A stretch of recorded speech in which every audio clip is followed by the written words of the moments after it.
आदाब, नमस्कार, अस्सलाम वालेकुम नाज़रीन। पल पल न्यूज़ से मैं हूं आपके साथ नदीम अकरम। आपने एक कहावत सुनी होगी, जंगल में मोर नाचा किसने देखा। जी हाँ, ये मैं इसलिए कह रहा हूं क्योंकि उत्तर प्रदेश प्रशासन का एक ऐसा ही रवैया सामने आया है जहां 300 साल पुरानी मस्जिद को शहीद करने का काम प्रशासन द्वारा किया गया है। और प्रशासन ने ना तो मस्जिद शहीद करने के दौरान ना किसी कमेटी मेंबर को कोई नोटिस भेजा, ना किसी तरीके का कोई कदम उठाया। दलबल के साथ मस्जिद पहुंचे और मस्जिद पहुंचने के साथ साथ जिस मीडिया घराने को बुला करके इस वीडियो को बनवाया और उसे पूरी तरीके से सोशल मीडिया पर वायरल किया, वो चैनल था सुदर्शन न्यूज़ चैनल। तो इसलिए मैंने कहा कि जंगल में मोर नाचा किसने देखा, तो सुदर्शन न्यूज़ चैनल ने उस वीडियो को कैप्चर किया और किस तरीके से सुदर्शन न्यूज़ चैनल लगातार ऐसी खबरों पर जहर उगलता हुआ दिखाई देता है, इसकी तस्वीरें आप लोगों के सामने हैं। यहां प्रशासन की भूमिका पर सवाल खड़े हो रहे हैं और सवाल कई हैं, जिसका वीडियो भी सामने आ रहा है और एक बड़ी गुंडागर्दी देखने को मिली है। पहले इन वीडियो पर नजर डाल लीजिए। टीवी टॉपी वाला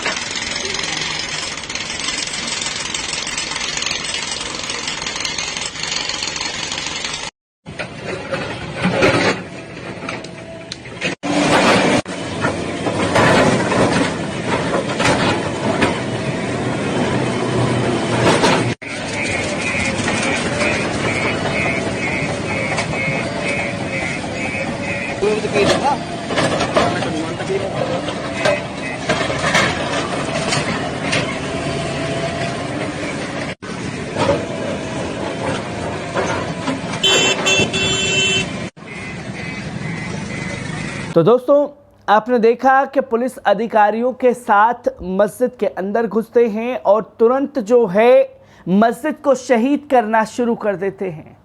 बुलडोज़र चलना शुरू हो जाता है और 300 साल पुरानी मस्जिद को उत्तर प्रदेश के मुजफ्फरनगर में शहीद करने का काम किया गया है।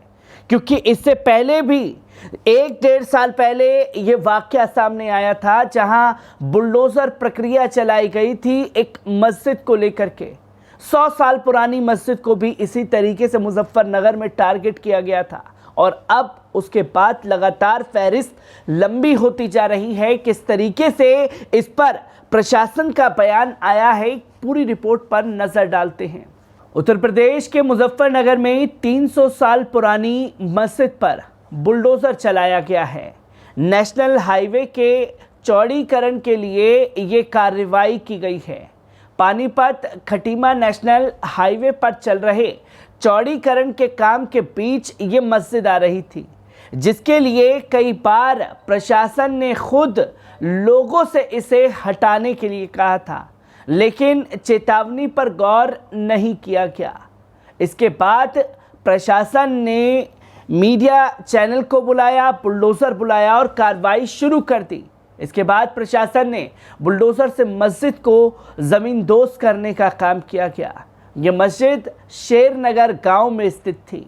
सदर के एसडीएम परमानंद झा ने बताया कि इस इलाके में रहने वाले लोगों से कई बार मस्जिद को कहीं और शिफ्ट करने के लिए कहा गया था, लेकिन दिए गए समय तक मस्जिद को नहीं हटाया गया। इसके बाद बुलडोज़र की कार्रवाई भी की गई। अधिकारी ने यह भी बताया कि सरकारी ज़मीन पर बने 2 अवैध निर्माणों को भी हटाया जाना है। अवैध निर्माणों को यानी कि तमाम चीज़ों को हटाए जाने की बातें एसडीएम द्वारा कही जा रही हैं। उन्होंने ये भी कहा ये कार्रवाई विकास के लिए की जा रही है ताकि नेशनल हाईवे को चौड़ा किया जा सके।